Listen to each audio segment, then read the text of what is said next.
Bismillaahi Raxmaani Raxiim. Maanta waxaan rabaa inaan ka hadlo madaxweynihii Soomaaliya shirkii fashilka ahaa. Warqad bay soo saareen dowlad goboleedyadii sanad buu ugu daray. Asagana wuxuu rabaa inuu ku darsado madaxweynihii hadda ka hor markuu mucaaradka ahaa hadalkii uu duubay wuxuu ahaa maxamedow lagaa yeeli mayo sharcigan Soomaaliya ee leedahay waxaan ahayn inaad la timaadid. hadalkiisa waxaa ka mid ah xasan seetan dhegeysi war waa la yaqaanaa waxaan horaa loo soo arkay maxamedow haddaad bofala fadhida adiga annagaa soo joognay waa la yaqaan meesha waxaas wadadaas muddo la soo galo meesha ku dhammaata waa la yaqaan wanayaw dalka iyo dadka intaas kaama mudno uga tur dastuurka sida u dhufaa hala yeelo aan ka heshiino wadadaas waa wadada loo soo dhammaan doono ragaa hore u yiri wixii lagu heshiiyaa dalkan ka soconaayo iyo wixii buugga ku qoran haddii wixii buugga ka qoran lagu kala ra'yi duwan ama la saxayna aan isku nimaado war aan ka heshiino ee dastuurka jamhuuriyadda ee dowladnimadu ay ku dhisan tahay ee kala dambeyntu ay ku dhisan tahay ee raggan meesha jooga madax shalay soo aajiray madaxtinimada shalay fursadeeda siiyey ee maalinta dambe ka qaaday ee madaxweynihii naga dambeeyey farmaajo xil ka dhammaaday fursadda siiyey dastuurkaas waay buuggaas yarkaa ee buluugaa waay buuggii haddii markaan iska diidno ku dhaqmi mayna haddaan dhaano haddee qaanuunkii oo jaqda maahano oo qof walba qofku ka xoog badan yahay ha dilay ha cuna ahayday taas waa waxa aan ka adkaysan oo diinay xasan garbash asaas kugu filan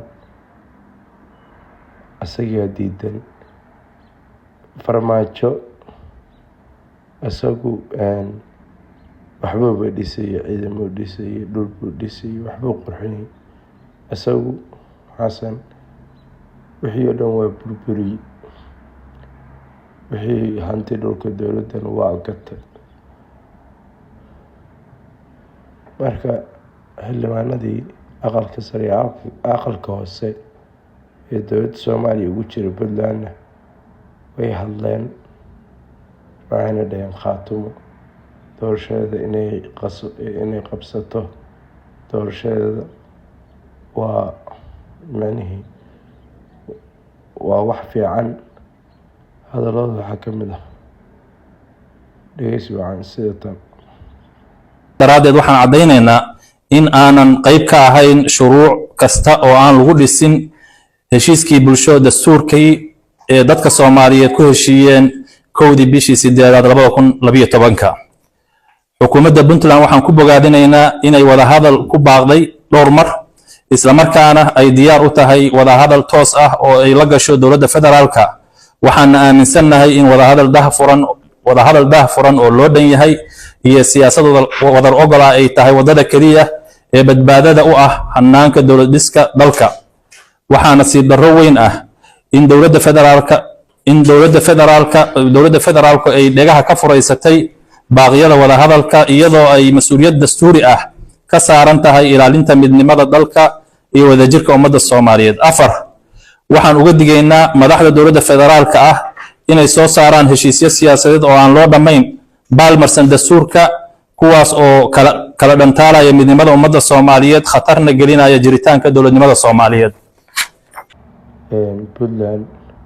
gobol waa ku baaqday wada hadal waa ku baaqday laakiin xasan uu ka fureystay isagaa la rabay dadkii isku wado markii la dooranayay wuxuu dhahay Soomaalida heshiis ah iyo dunida heshiis la ah.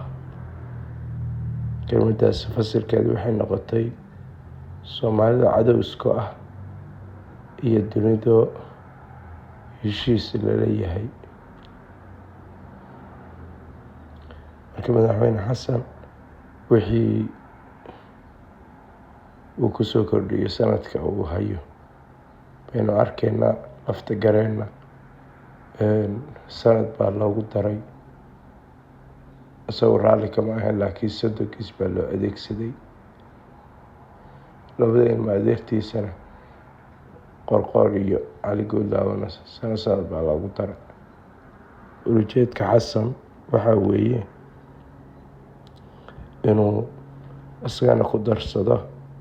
kadibna guddi uu soo magacaabo doorashada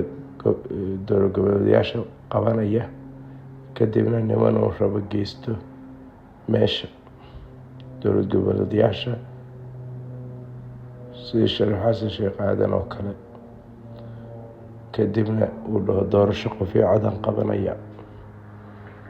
laakiinse waa wuxuu ku goobi doono madaxweyne xasan.